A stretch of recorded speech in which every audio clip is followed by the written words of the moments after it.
Hello guys, स्वागत है आप सभी का आपका अपने यूट्यूब चैनल एनएस क्लासेस पर। तो फ्रेंड्स, आज हमारा झारखंड जीके का चौथा क्लास है। ठीक है, जिस तरह आपको यहाँ पे थंबनेल में दिख रहा होगा। ठीक है, और इसमें आज हम क्या पढ़ने जाने वाले हैं, तो झारखंड का ऐतिहासिक परिचय। ठीक है, तो उसको हम शुरू करने से पहले क्या करते हैं, एक बार देख लेते हैं कि झारखंड में हमें क्या क्या पढ़ना है या मैं आपको क्या क्या पढ़ाऊंगी। ठीक है, तो फर्स्ट नंबर पे देखिए, इसे मैं बांट देती हूँ पहले। ठीक है, झारखंड का सामान्य ज्ञान। सामान्य ज्ञान, इससे पहले हमने सामान्य परिचय देखा था। ठीक है, तो इसको मैं बांट देती हूँ कि इसमें हम क्या क्या पढ़ेंगे।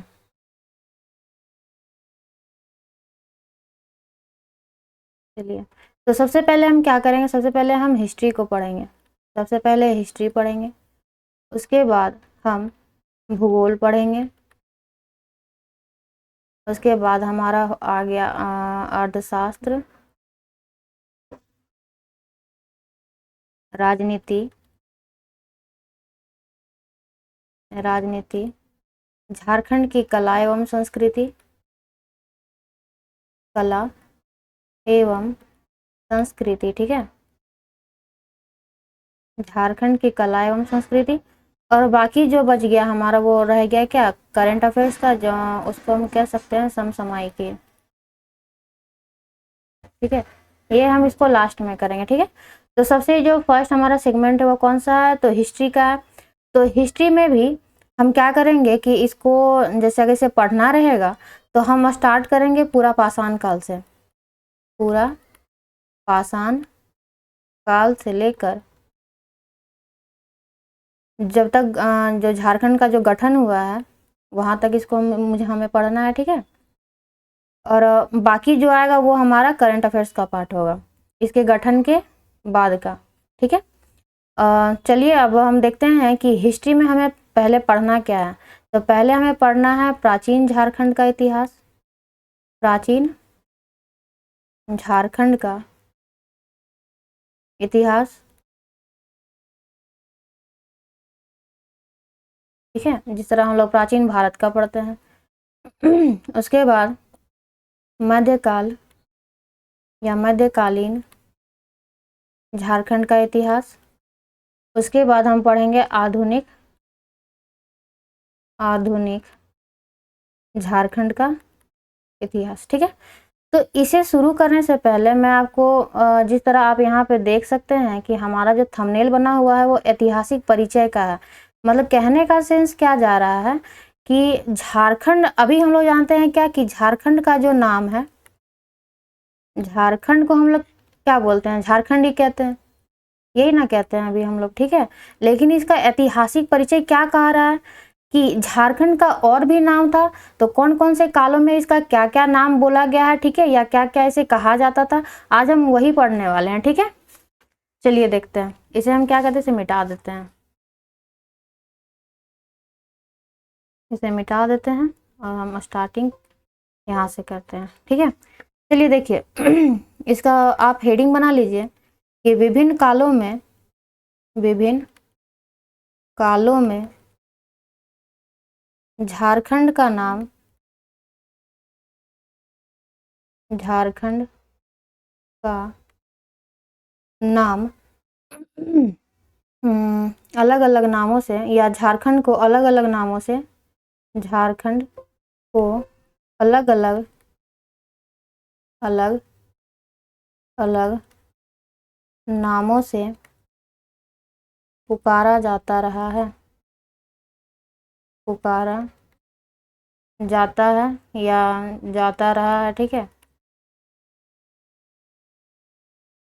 तो फर्स्ट में क्या है, तो फर्स्ट में जो देखेंगे हम वो है ऐत्रेय ब्राह्मण। ऐत्रेय ब्राह्मण, ठीक है, तो ऐत्रेय ब्राह्मण में झारखंड को किस नाम से बोला गया है, तो पुंड या पुंड्र। पुंड या पुंड्र। ठीक है, तो इससे पहले हम लिख लेते हैं। ठीक है, कि झारखंड प्रदेश का, झारखंड प्रदेश का सर्वप्रथम सर्वप्रथम साहित्यिक उल्लेख, साहित्यिक उल्लेख ऐत्रेय ब्राह्मण में, ऐत्रेय ब्राह्मण में मिलता है। झारखंड प्रदेश का सर्वप्रथम साहित्यिक उल्लेख, ठीक है, यानी कि इसका लिखित साहित्य कहाँ पे मिलता है, तो ऐत्रेय ब्राह्मण में, ठीक है। यहाँ पे मैं लिख देती हूँ कि लिखित साहित्य, लिखित साहित्य, लेकिन कौन से नाम से, तो पुंड या पुंड्र, ठीक है। ये जो ऐत्रेय ब्राह्मण है ये क्या है, तो ऋग्वेद का ब्राह्मण ग्रंथ है, ऋग्वेद का ब्राह्मण ग्रंथ, ठीक है। चलिए अब आगे चलते हैं। दूसरा जो है वैदिक काल। वैदिक काल में झारखंड को किस नाम से कहा गया है, तो वैदिक काल में झारखंड को अनार्य प्रदेश के नाम से पुकारा गया है, ठीक है, अनार्य प्रदेश, ठीक है। थर्ड में क्या है, तो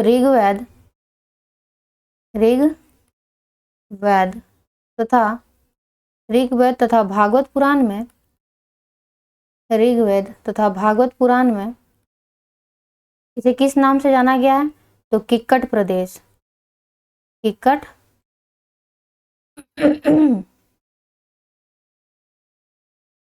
एक मिनट, ये जरा इरेज नहीं हो रहा है, किक्कट प्रदेश। ऋग्वेद और भागवत पुराण में से क्या कहा गया है, तो किक्कट प्रदेश। ये जो ऋग्वेद है ये हमारा सबसे पुराना वेद है, ठीक है, सबसे पुराना वेद, ठीक है। आगे देखते हैं हम लोग फोर्थ नंबर पे, आगे है हमारा अथर्ववेद में से क्या कहा गया है, अथर्ववेद, अथर्ववेद में इसे व्रात्य प्रदेश कहा गया है, किसे, तो झारखंड को, ठीक है। झारखंड को अथर्ववेद में क्या कहा गया है, व्रात्य प्रदेश, ठीक है। फिफ्थ नंबर पे हम देखते हैं वायु पुराण में, वायु पुराण में झारखंड को किस नाम से जाना गया है, तो मूरंड, किस नाम से जाना गया है, मूरंड, ठीक है। चलिए आगे हम देखते हैं वायु पुराण हो गया, अथर्ववेद हो गया, ठीक है। अगला है समुद्रगुप्त के प्रयाग प्रशस्ति में, समुद्रगुप्त के प्रयाग प्रशस्ति में इसे क्या कहा गया है, तो इसे कहा गया है मुरुंड, क्या कहा गया है फ्रेंड्स, इसे मुरुंड कहा गया है। इसमें आपको कंफ्यूज नहीं होना है, ठीक है। वायु पुराण में क्या कहा गया है, मुरंड, समुद्र के प्रयाग प्रशस्ति में क्या कहा गया है, मुरुंड। ये जो समुद्रगुप्त थे ये कौन थे, तो गुप्त वंश के शासक थे, कौन थे, गुप्त वंश के शासक समुद्रगुप्त, ठीक है। और प्रयाग प्रशस्ति की रचना किसने की थी, तो हरिसेन ने की थी, हरिसेन ने क्या की थी, इसकी रचना की थी। और ये कौन थे, तो समुद्रगुप्त के दरबारी कवि थे, समुद्रगुप्त के दरबारी कवि, ठीक है। अगला हम देखते हैं विष्णु पुराण में से क्या कहा गया है, विष्णु पुराण, विष्णु पुराण में इसे क्या कहा गया है, तो इसे मुंड कहा गया है, इसे क्या कहा गया है, मुंड। वायु पुराण में मुरंड, समुद्रगुप्त के प्रयाग प्रशस्ति में मुरुंड, और विष्णु पुराण में क्या कहा गया है, मुंड, ठीक है। उसके बाद आगे जो है हमारा टॉलमी, क्लैडियस टॉलमी, एक मिनट, क्या क्या लिखा जाता है, टॉलमी, ठीक है। तो टॉलमी द्वारा झारखंड को क्या कहा गया है, तो इसे मुंडल कहा गया है, क्या कहा गया है, मुंडल, ठीक है। अगला है फाहियान, फाहियान द्वारा झारखंड को क्या कहा गया, तो कुक्कुट लाड, कुक्कुट लाड। अब देखिए फ्रेंड्स ये जो फाहियान था ये कौन था, तो ये चीनी यात्री था, कौन था, चीनी यात्री, ठीक है, जो किसके शासन काल में आया था,